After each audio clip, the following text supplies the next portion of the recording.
Did I drink when I was pregnant? Yes and no.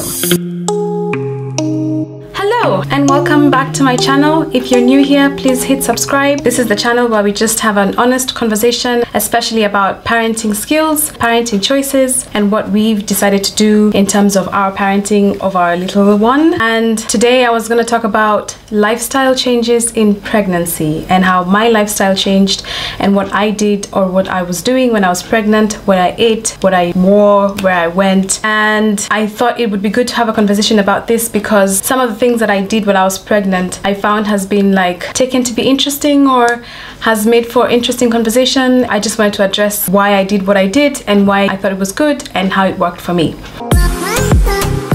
So first of all, when I found out I was pregnant, the very first thing I changed, even before anything else, was my nails. So I used to be a nails girl, and it's not just on my wedding day. Like, I used to wear nails every day. I loved having nails. I miss having nails. The thing that made me make that choice, not to judge anyone who's a mom that has nails, is basically because I got a bit obsessive. And I don't know if this is like something that all nails women, people who wear nails, I don't know if this is something that they're guilty of or that they can be accused of being guilty of, but I know, like, for me, I definitely was very obsessive about my nails, and every time any nail would chip, I'd be like making an appointment with the nail shop to go and get it fixed. I know you can't tell now because, you know, I'm plain, but yeah, I used to be the very much like dressy, uppy, perfect nails kind of girl. And once upon a time I used to be the kind of girl that wore makeup every day. Not anymore. It's fine, it was nice. I liked having nails and made me feel very good and boosted my confidence and my self-esteem and all of that. But when I found out I was pregnant, the first thing I thought was, I can't have my nails anymore. I want to be able to focus on this pregnancy. So I remember I went to the nail shop and I had them remove my nails, and I was like, I'm done. Like, I just took them out and I haven't kept any nails since. I mean, already nails are a very expensive habit, and that's fine if you can afford it, but for me it was just more the focus. This is not to judge people who keep nails that have babies. Obviously, at the end of the day, do you, whatever works for you, whatever you're happy with, whatever rocks your boat. It's just like, for me, it was one of the conscious decisions that I made about my lifestyle, and I just wanted to change it. I really do miss having nails, but because of changing her nappy and cleaning her and oiling her, honestly, I don't know how people who have nails do it. So maybe you can comment and tell me how you do it when you've got long nails, because I used to keep really long nails. I mean, I kept really long nails. I'd love to hear from you, and that was the first lifestyle change that I made. Now, how did my fashion change? First of all, I want to lead by saying I'm a very cheap girl. So when it comes to clothes, I don't like to spend a lot of money. And especially when it comes to a period of your life, which is just like a once in a lifetime phase, like pregnancy, I wasn't going to go out and buy like a huge amount of clothes. So whatever I could still fit into, I continued to wear. And like, I'm the kind of girl who I've worn the same clothes that I wore when I was 20. For me, I'll wear it until it's ripped. So whatever was still fitting, I wore. And because I'm in the film industry, I went through wardrobe for our actors and I found stuff which fit and I wore that. It was more just about just making stuff work. I did buy a few things, like some pregnancy leggings, maybe like 4, not many. And then I bought some maternity sundresses because, especially being in Nairobi and it was hot, it was nice to have just like something light and airy. But then I also got myself some maternity / nursing tops, which I thought would be good for after having the baby and being able to nurse in public. So I still have those and they're fine and they work great. But then obviously after some time, because my body went back to what it was before, they don't fit. Now they're too big, but sometimes I'll wear them. Like, I don't care, you know, as long as I can breastfeed in public. But in terms of like going on a shopping spree, I didn't do that. In terms of like changing up my whole wardrobe, I didn't do that. In terms of getting a whole new closet, I didn't do that. I didn't do any of that. I tried to make whatever worked, and generally it was just like practical. So my fashion didn't really change. I would still wear whatever I could fit into. I would still wear high heels until I couldn't. I went out with friends, and if I wanted to and I felt comfortable, I would wear my heels. Obviously, it's all about listening to your body. As long as you feel comfortable, as long as you can, don't push yourself. If anything feels like too much, then stop. So for me, I really listened to my body and I was fine. The other thing is I have a belly piercing, and I did maintain that. I got my belly piercing when I was 19, I think. So I've had it for over a decade, but it's one of those things which I was completely happy to let go of. And I remember a friend of mine asking me, what are you gonna do about your belly piercing? And I was like, well, if it has to go, it has to go. Like, I was so committed to this pregnancy and giving it whatever it needed. And then one time, I think I was shopping online or something, it came up as one of the suggestions, and I was like, I can have a pregnancy belly bar. didn't even know that such a thing existed. So then I looked into it and it was really cheap. So I thought, okay, fine, I'll order it and see how it works. If it works, fine. If it doesn't work, fine. Like, honestly, I was open either way. So I did order them and they came in a set of 3, I think it was. And I wore it and it's like made of plastic and it was absolutely fine. Like, I didn't feel anything. My belly stretched from here to Timbuktu, nothing. It was fine, no irritation, nothing. Like, I had one of those bellies that stretched so hard and so far that the belly button disappeared. It was like one with my belly. It was just like mwah. But my piercing stayed fine. At the end of the day, my pregnancy wasn't affected. No doctors even raised an eyebrow or blinked when they saw it. They were just like, everything's fine. So nobody was like worried or concerned. I felt fine, baby was fine. And after the pregnancy, my belly went back down and I went back to wearing my old belly ring and it was fine. So I guess you could say I held on to my youth in the process. It's not something that I wanted to do or like I was desperate to do, but the fact that it worked out, great.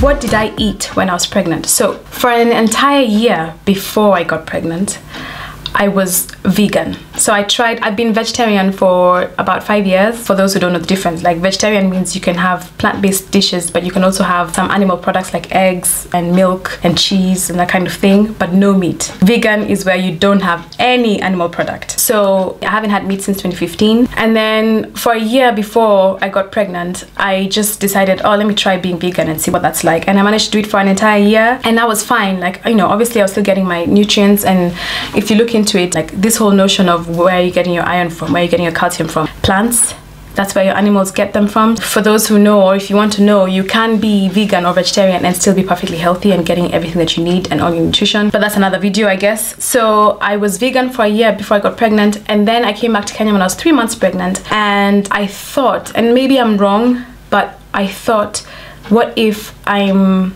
denying my child something?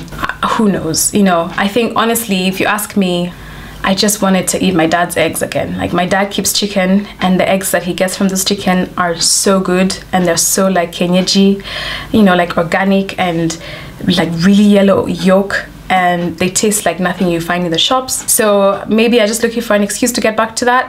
I don't know, you know, being back in Kenya, I just thought I can get them for free. They're good, I miss them, I'm pregnant, let's go. So I went back to eating eggs, and then slowly I started to introduce dairy back into my diet, but still very, very little. And even to this day, I only eat very little dairy. Still no meat, I haven't had any meat. Of course, if you're wondering if my baby has meat, she does have meat. Occasionally when my husband's having some meat, he'll give her some. I'm not opposed to her eating meat. I'm not opposed to my household having meat. I don't have anything against people who eat meat. I have my own reasons, but my baby's open to that. If she decides she likes it, she can have it, that's fine. But when I was pregnant, I didn't have it, so she didn't have it with me in my belly. Other than that, did I eat healthy? Yeah. The best thing about being in Kenya is you get the best fruit and the best vegetables for really good value. I did take advantage of that. I was eating fruits every single day, and I still eat fruits every day, but I definitely ate lots more fruit than I had before I was pregnant, and I was just making sure that I'm balancing my diet as far as protein and calcium and iron is concerned and stuff like that. Did I drink when I was pregnant? Yes, I drank a lot of water. This is what I drank. I'm not the best water drinker, but while I was pregnant, I found that I got thirstier, so I drank more water. From the middle of my pregnancy to the end, I got really bad acid reflux, like really bad. It's one of the symptoms of pregnancy, and especially for me, as much as my pregnancy was really easy, I had really bad acid reflux, and so I found that just downing loads of water was helping kind of push it down or relieve myself. But in the process, I drank a lot more water than I normally do, so I did drink lots of water. Did I drink alcohol? Yes and no. I'll explain. So when we got pregnant, obviously there's this rule, like advice or recommendation, like not to announce your pregnancy until you're about 12 weeks pregnant. We found out when we were about 7 weeks pregnant. So for 5 weeks, and it was December, very sociable month of the year, we were meeting with friends and going out and doing stuff, and every time I had to pretend not to be drinking, just because you don't want to be like, no, I'm not drinking, and then everyone goes, are you pregnant? Especially when you're a newlywed. So then I just didn't want to start like having to find a way to lie. So I would pretend to take a drink. If we're in a bar, I would order a drink.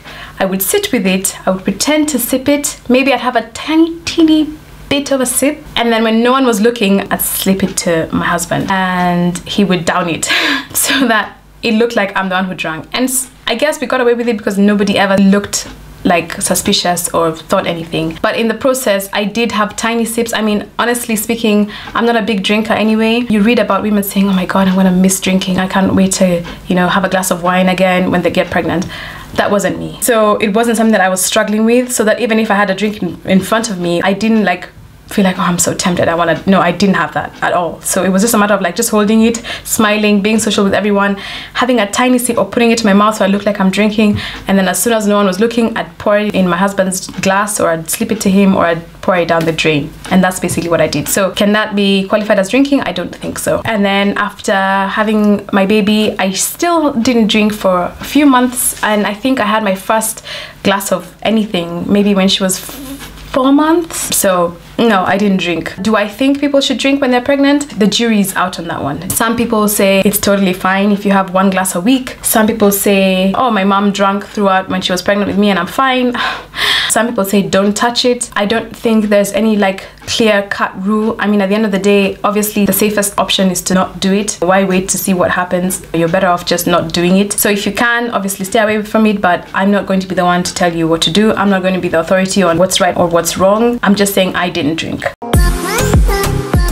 I was always active even before getting pregnant. So that's something which I wanted to see, can I continue? Can I maintain it? I had to make a few changes. So first of all, I used to play hockey twice a week, and I used to dance. I had like dance classes, and I was swimming and cycling, especially in the UK. I cycle everywhere. And obviously I wanted to know, how can I still be active, and is it okay to still be active, and what do I need to change? So yes, it's okay to be active, but I stopped playing hockey because it's a contact sport. So of course, when you get pregnant, there's some things that you're just not supposed to do for the sake of your safety and your baby's safety. So then I had to stop playing hockey, but then I could still cycle. So I continued cycling. Actually, I cycled up until I was 7 months pregnant, and that's totally okay. Despite what people think, cycling is actually okay as long as you're doing it safely, as long as you're doing it in a place where you can. I mean, I continued doing it even when I came back to Nairobi. I found ways to do it, and then I swam more during my pregnancy than I'd ever done before. And the reason is because I found that when I went into the swimming pool, because of the buoyancy, my belly felt lighter. And you know, when you're carrying this load all day, every day, you're just feeling heavy, heavy, heavy. And then you get into the water and it's like, oh. So then for me, I just thought, oh gosh, I don't want this feeling to end. So I found myself pushing it and pushing it. First I started with like half an hour, and then 40 minutes, and then 1 hour. And by the last like 3 months of my pregnancy, I was swimming for about an hour and a half, like 3 times a week.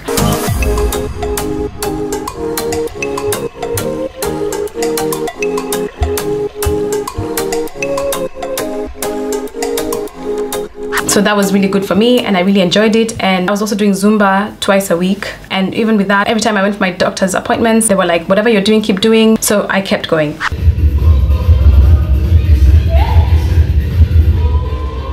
Obviously, some people didn't really understand what I was doing. I mean, the people who are regulars, they kind of came to embrace it, and some of them had said they'd done it when they were pregnant, so that was refreshing. What's it like having a pregnant woman in the Zumba class?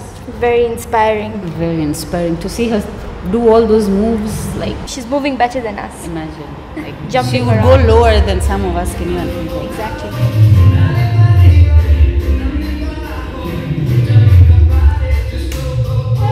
Makes us think that, like, when I was expecting, I would never hop around like that. Especially with my firstborn, I would be like so cautious, so careful.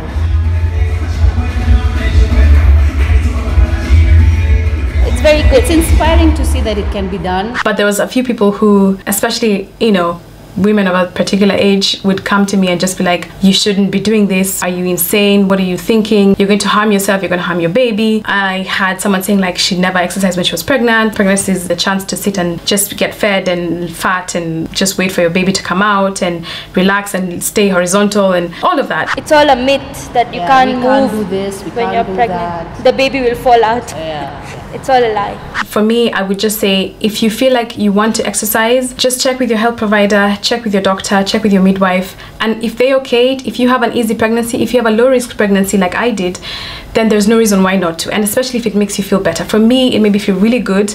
If I didn't exercise, I felt just bloated and just heavy and pregnant and slow and sluggish and not loving life. But if I did push myself and I got a bit of, you don't have to do a huge amount. Just listen to your body. At the end of the day, it's just listening to your body and whatever it is that you feel like is working for you, and then go with that. So for me, I listened to my body and I would only push as far as it would go, and I felt great. I would say it really helped me. If it'll help you, it might make you feel better. So please look into it.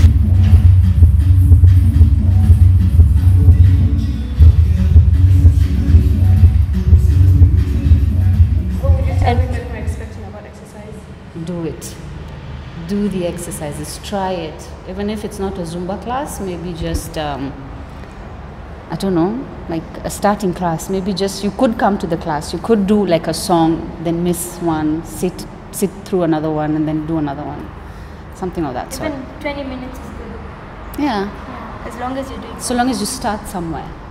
Generally speaking, my lifestyle didn't change very much during my pregnancy. My fashion remained the same. I would still wear whatever I could fit into. I went out with friends, and if I wanted to and I felt comfortable, I would wear my heels. I still stayed active. I didn't buy that much in terms of changing my closet, so my lifestyle wasn't that different. I say this to say, just because you're pregnant, it doesn't mean that you have to change what you're doing or do things that differently. At the end of the day, as long as your doctors are okaying what you're doing and you're doing fine and you're feeling fine and your pregnancy is progressing well, then you just do you, you know. Don't listen to people who just come up to you and give you what they did and tell you that you should do what they did. So if they never exercised, that you shouldn't exercise, or if they exercise, that you should exercise. At the end of the day, it's down to you.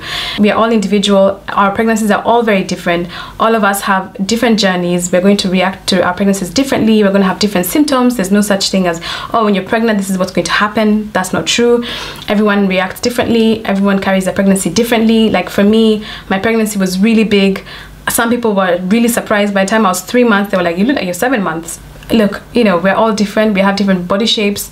You know, I popped really early. Some people will pop only right at the end. So there's nothing wrong. As long as your body's fine and your baby's doing fine, don't listen to what people are saying. Don't listen to like people's opinions. Don't listen to their judgments. I mean, this is one of the things, the very best advice I ever got when I got pregnant is get ready for people to tell you things. Just get ready to get people saying stuff. So that's just what's going to happen. You listen to yourself, your body, your doctor, do your research, and at the end of the day, do you. And that's it. Thank you for watching. If you haven't hit subscribe, please hit subscribe, share, like. Bye.